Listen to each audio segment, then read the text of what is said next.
Cook. One of the events that we're doing this week is an interview with me, and that was one of the things that the board of directors suggested be one of our holiday events. So you get to spend some time getting to know me.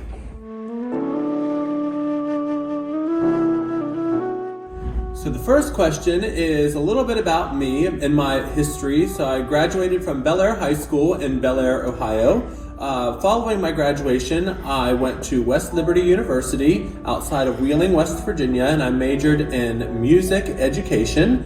I was there and I graduated in 2013. Following my graduation in 2013, I moved to North Carolina and I taught in Currituck County for 4 years at Currituck Middle School and Moyock Middle School. And I directed the high school musicals. I was the music director for those. And then 4 years later after that, I moved to Chesapeake, Virginia, where I am the very proud director of the Western Branch Middle School Choirs, and I've been the director of the Outer Banks Chorus since 2015.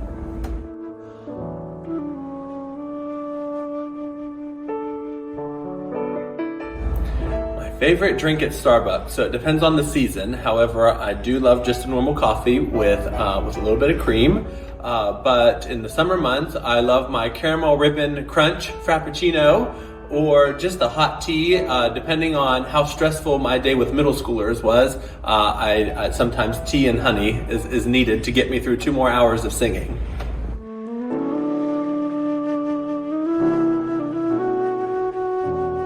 In 2019, I decided to go back to school to get my master's degree in music education from Ohio University. I recently just graduated on Saturday, December 12th. So just a couple days ago was my master's graduation. What influenced me to go back and get my master's degree? And this is going to sound terrible, but you get a good pay raise when you get a master's degree, so why not? However, it was a great experience, and I learned a lot, and it was a great time to reflect on what I do in the classroom, and a pay raise every now and then just isn't so bad.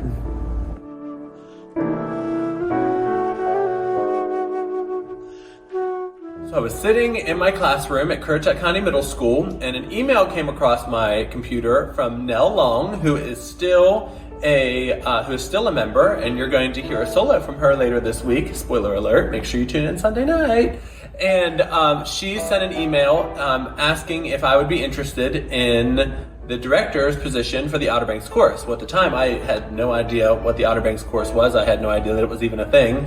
So they had an upcoming holiday concert that they were preparing for. So I went before I applied or anything. I went and I listened to them, and I could tell that they just had fun singing. So I knew that that my ideas I felt like would resonate well with the community and with the choir itself. So I threw my name in the hat and I went through the interview and audition process, and 5 years later, here I am.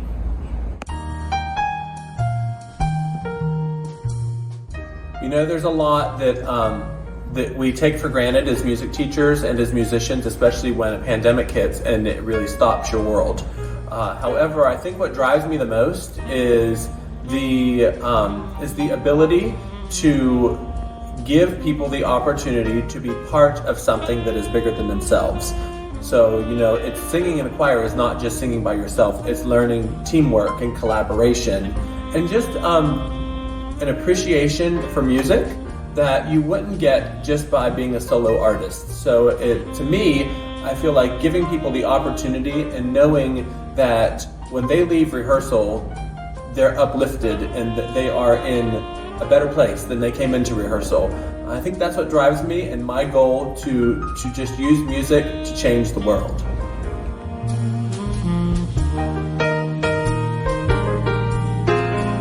So I think my biggest source of support comes from my parents and from Tim. They really keep me grounded in so many ways, especially my parents driving to and from the Outer Banks on Tuesday nights. That's my time I get to spend on the phone with them and catching up on the week. And so it's, that's really nice. And, I get to talk about things going on in life.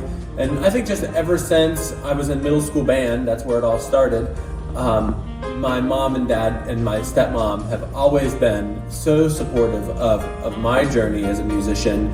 They put me through private lessons when I played saxophone, and they were just always encouraging. My parents never missed a concert, and so it was not something that, I think some people take for granted in some ways, but it's always nice to know that mom and dad are out in the audience.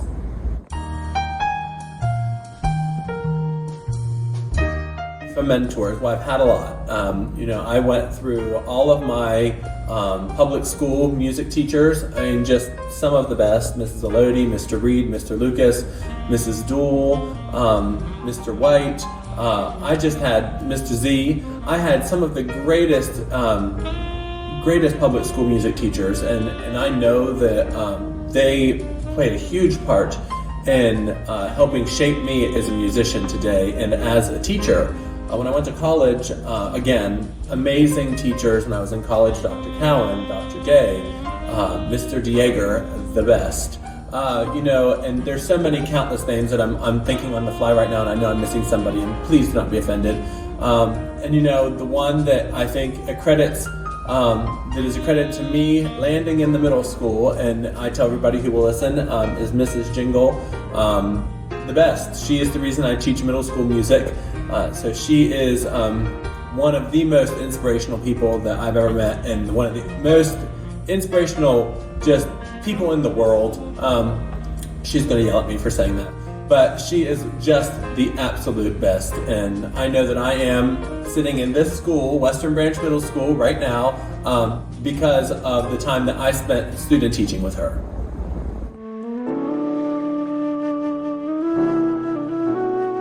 So, my mom used to get on my case all the time. She would say things like, "Well, I haven't seen your saxophone coming home very lately." It was sometimes I would bring it home just to humor her, and so that it would make it look like I was practicing. So I was not the most devout practicer when I was in high school with my saxophone.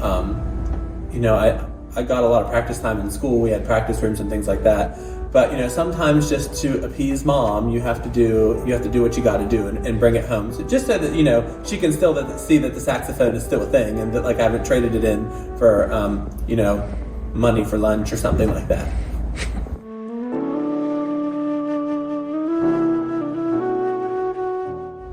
I started off in college as a goal to be a band director. And I changed after my freshman year to be a voice major because as I was in college, I felt that I was not connecting with the music as much when I was playing the saxophone. I think it was the lack of text.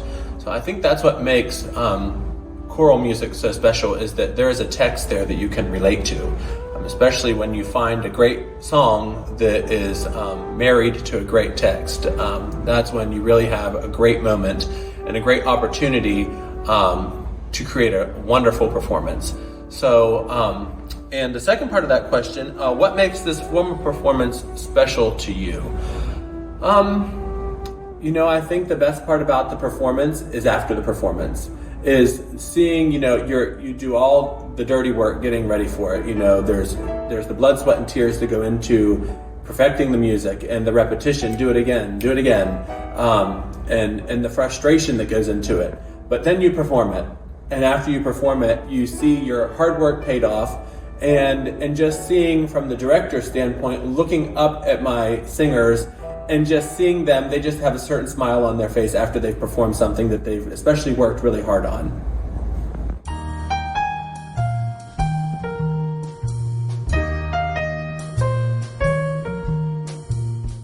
Say, and I tell the audience members this, welcome to Western Branch Middle School, by the way, that my middle school students and my adult choir are really not that much different. They all talk about the same, and they all don't shut up half the time, but the goal is still the same no matter who I'm teaching, and that is to give them something to belong to, and something that they can come in and they can work with people that you may not see these people in the community. My students, they may not see some of these singers in their other classes, depending on what team they're on in school. The same thing goes for adults.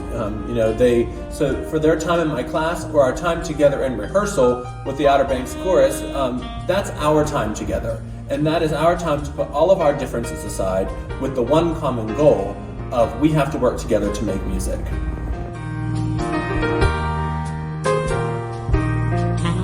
Select music based off of the group. I don't just go into a season thinking we're going to do this, and this. I have to know how many tenors am I going to have? How many basses am I going to have? Is this going to be a weak year for sopranos? It's never a weak year for sopranos because everyone sings soprano, it seems like. But you have to know what their strengths and their weaknesses are. Being honest with yourself about what their weaknesses are. There's a ton of things that I sang in college that I would just love to pull out and do it one more time with the Outer Banks Chorus. However, I have to be realistic, and I have to know that in college I rehearsed 4 days a week for an hour a day. For the Outer Banks Chorus, we rehearse 1 day a week for 2 hours, and there's a break in there, and of course I give them time to socialize, so you really don't get that 2 hours out of that rehearsal. So it is important to pick the music that you know the group can perform well.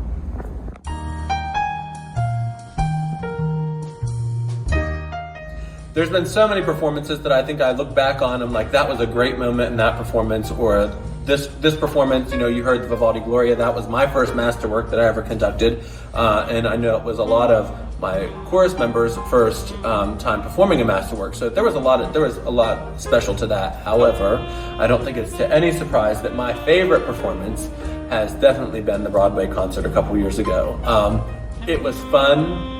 Anytime I turned around and looked at the audience or people singing, it just brought joy to people. And at the end of the day, that's what it's all about.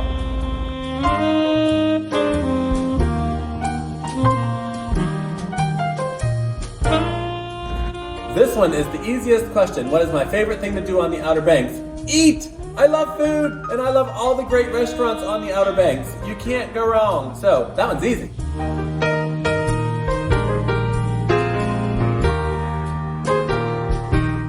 Pandemic plans. There's not much because I'm kind of at a standstill. I hope that we're able to do something in the spring.